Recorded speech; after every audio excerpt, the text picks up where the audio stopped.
Mes chers amis, bonjour. Merci d'être fidèles au rendez-vous de l'Haftara. L'Haftara de cette semaine, c'est l'Haftara de Teruma. Teruma, en hébreu, ça veut dire prélèvement. Alors, quel rapport y a-t-il entre le contenu de la Torah, la paracha Shavua, et l'Haftara? Le rapport, il est extrêmement simple. Dans la paracha de Teruma, Akadosh Baruch Hu, s'adressant au clan d'Israël, à tous les Shvatim, en leur disant « Vous devez m'apporter telle et telle chose nécessaire à la construction du Ohel Moed que je vais construire pour vous dans le désert. » La Haftara, ici, elle fait référence non pas à la construction d'un tabernacle, un élément mobile, mais au contraire, elle fait référence à la construction du temple, du troisième temple. Et la différence, et c'est là que je voudrais poser cette question à Ronnie, la construction de Ohel Moed, elle a été le fait uniquement des Bnei Israël. Et là, tout à coup, lors de la construction du temple, on voit Shlomo Ameler qui fait appel à un goy, en l'occurrence Hiram, l'un des premiers personnages du Liban, roi du Liban. Qu'est-ce que ça t'inspire, ça? Il est vrai qu'il y a un sacré fossé entre le Mishkan, construit dans le désert, c'est-à-dire le tabernacle, et le temple que veut ériger Shlomo. Sacrée différence parce que dans le désert, Moshe fait appel à l'homme, à l'investissement de l'homme. Je crois que dans le désert, la terouma, le prélèvement, mais le don, est entendu comme une participation pleine et entière de l'homme à une finalité que la sortie d'Égypte, que le don de la Torah au mont Sinaï, que les explications de Moshe vont donner un sens à ce Mishkan, une finalité. Celle qui les accompagne durant la traversée du désert. À l'époque de Shlomo, on ne traverse pas le désert, on est à la maison, on est à Jérusalem. Et Shlomo va faire construire un édifice splendide. Cet édifice splendide va exiger non pas l'investissement de l'homme dans le don du cœur, dans le prélèvement de soi, mais va transformer ce qui était un don, un engagement, un volontariat, dirions-nous, comme une obligation. Et faire appel au roi Hiram, faire appel à d'autres pays limitrophes, parce qu'il faudra des matériaux, parce qu'il faudra des ouvriers, parce qu'il faudra des pierres, etc. Enfin, l'ensemble des éléments constitutifs de cet édifice qui est absolument énorme et qui va engager les enfants d'Israël ici dans un service national obligatoire.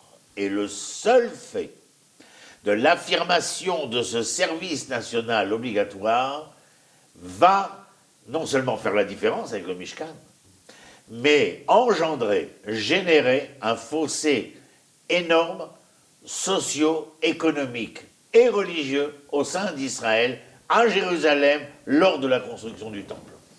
Oui, mais moi je voudrais quand même revenir sur ce fait curieux, c'est qu'on a fait appel à une main-d'œuvre non juive pour construire le lieu où l'Éternel va se révéler. Non, la majorité des ouvriers qui construisent sont des Hébreux. Déjà précisons, des Hébreux, parce que les Juifs n'existent pas encore. Mais ce sont des Hébreux. Il y a un appel d'offres de la part de Shlomo concernant certains ouvriers spécialisés dans la construction. N'oubliez pas que nous parlons de quel pays? La Phénicie. Et la Phénicie est un pays avancé, un pays développé commercialement, et puis aussi au niveau des constructions. Donc il y a des ouvriers spécialisés.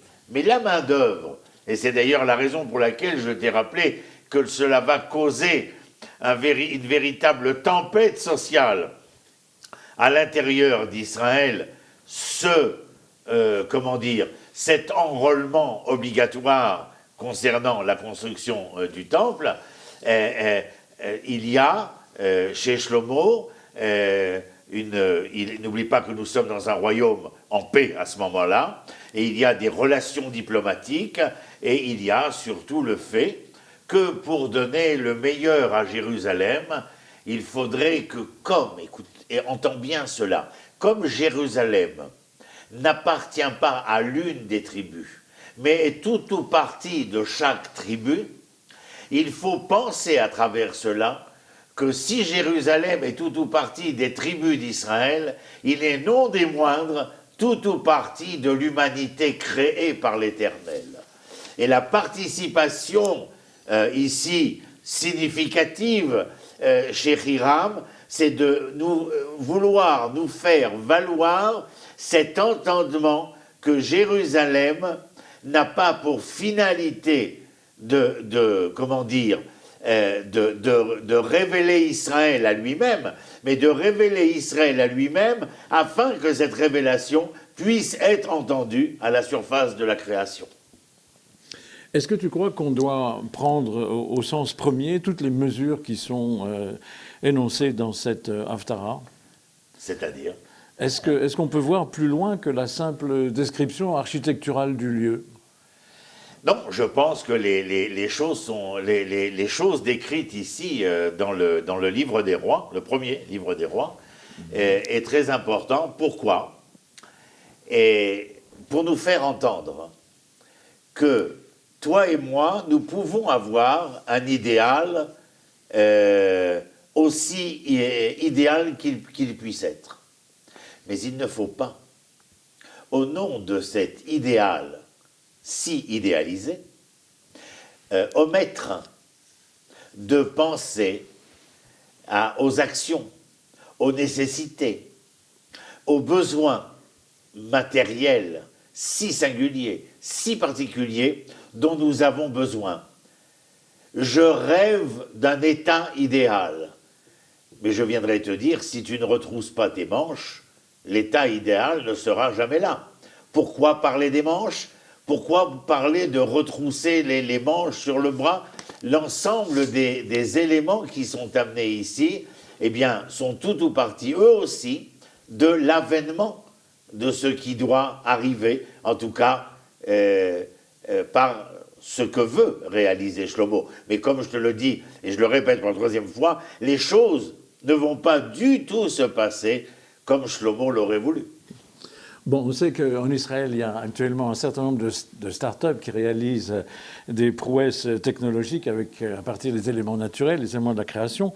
Et regarde là ce que nous dit le livre des rois au Passouk 7, chapitre 7, Passouk 7. On employa à la construction du temple que des pierres intactes de la carrière, ni marteau, ni hache, ni autre instrument de fer ne fut entendu dans le temple durant sa construction.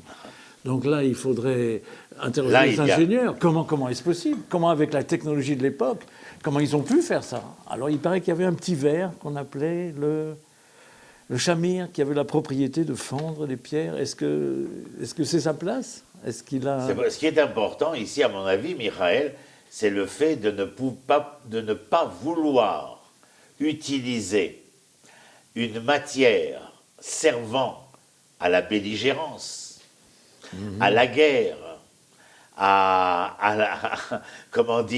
aux choses les plus tragiques de l'histoire humaine, pour construire ce qui doit être à même de représenter l'idéal humain.